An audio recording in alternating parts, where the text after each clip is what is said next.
दोस्तों आदाब सलाम नमस्कार। आज के एपिसोड में हम बात करेंगे बिहार के सर्वाधिक चर्चित सीट जमुई के बारे में।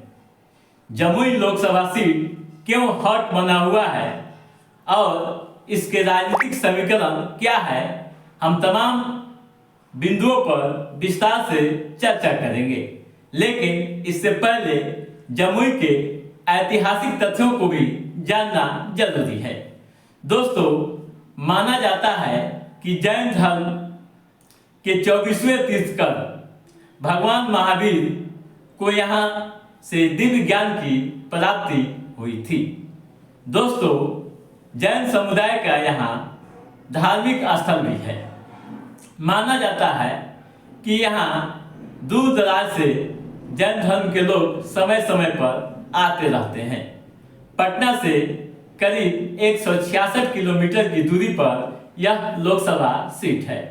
दोस्तों, अब आइए यहाँ के राजनीतिक समीकरणों व तमाम पहलुओं को जानें कि कैसे यह सीट काफी हट रहा है। दोस्तों, चिराग पासवान के गढ़ में महागठबंधन के सामने यहाँ बड़ी चुनौती रहती है। बिहार की जमुई लोकसभा सीट अनुसूचित जाति के लिए आरक्षित है। यह सीट 2009 के लोकसभा चुनाव से पहले दोबारा अस्तित्व में आई।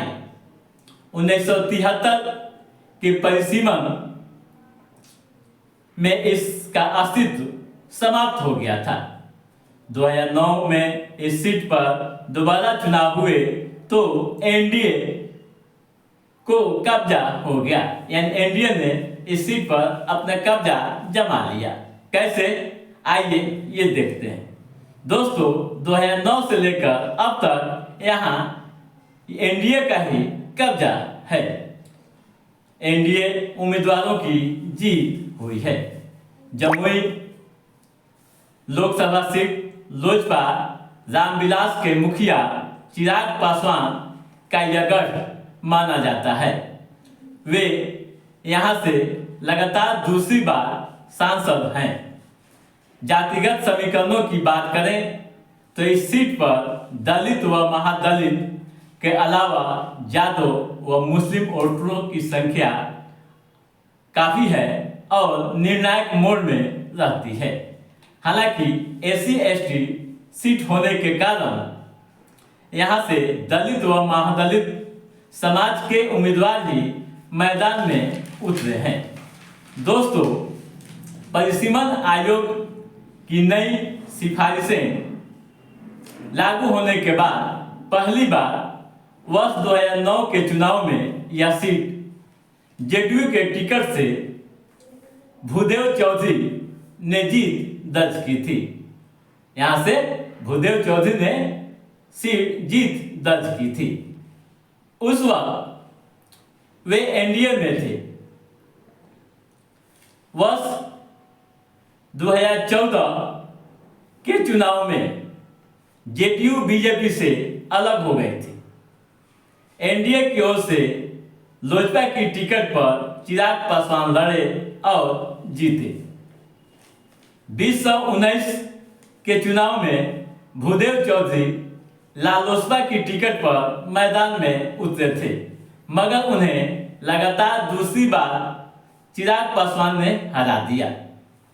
खास बात यह है कि भले ही इस सीट पर लगातार एनडीए का कब्जा है, लेकिन बीजेपी ने अपनी पार्टी का कोई भी उम्मीदवार यहाँ से नहीं उतारा।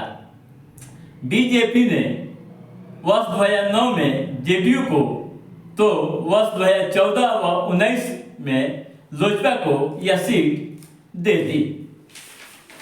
दोस्तों, चुनाव में बीजेपी इस सीट पर अपना प्रत्याशी उतारेगी या नहीं, यह तो समय तय करेगा। लेकिन जो चर्चाएं आ रही है उसके अनुसार इस बार भी यह सीट लोजपा के खाते में ही जाएगी।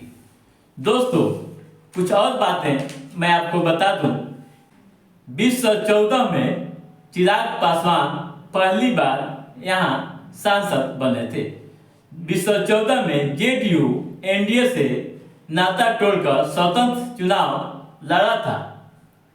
जेडीयू ने उदय नारायण चौधरी को अपना उम्मीदवार बनाया था, जबकि एनडीए ने लोजपा से चिराग पासवान को मैदान में उतारा था।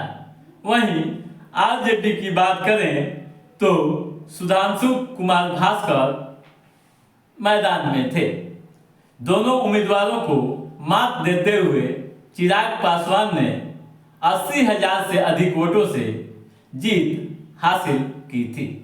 सुधांशु दूसरे स्थान पर रहे, जबकि उदय नारायण चौधरी तीसरे स्थान पर रहे। जातिगत वोटरों की बात करें तो पूर्व में जो आंकड़े मिले हैं और जो जानकार सूत्र बताते हैं उस पर भरोसा करें तो वैसे एससी एसटी के लिए आरक्षित है, लेकिन यादव करीब 3 लाख मतदाता हैं। वहीं मुस्लिम व दलित भी मतदाताओं की संख्या कम नहीं है। राजनीतिक दलों का टारगेट दलित व महादलित वोट बैंक पर होता है। तो साथियों, ये हुआ वहाँ का जातीय समीकरण और कब किसे वहाँ की जनता ने अपना नेता बनाया। दोस्तों, अब आगामी चुनाव की बिगुल बज गई है। 19 अप्रैल को यहाँ पहले चरण में मतदान होने हैं। इसको ले कई तरह के राजनीतिक कयास तेज कर दिए गए हैं। आगामी चुनाव में यहाँ क्या होगा, कौन जीतेगा, यह तो वक्त तय करेगा, लेकिन जिस तरह के हालात बने हैं, आज जो समीकरण ने तैयार हो रही है, उससे एक बात तो अब भी साफ है कि लोजपा के गठ में महागठबंधन के लिए बड़ी चुनौती होगी। तो दोस्तों, आज के इस एपिसोड में बस इतना ही। हमारा ये एपिसोड कैसा लगा आप लाइक और कमेंट करके हमें जरूर बताइएगा। यदि आपने हमारे चैनल को सब्सक्राइब नहीं किया है तो सब्सक्राइब भी कीजिएगा, ताकि पॉलिटिकल गतिविधियों से संबंधित जो भी अप टू डेट है उसे हम समय समय पर आपके बीच पहुंचाते रहेंगे। तब तक आप अपने दोस्त को दीजिए इजाजत।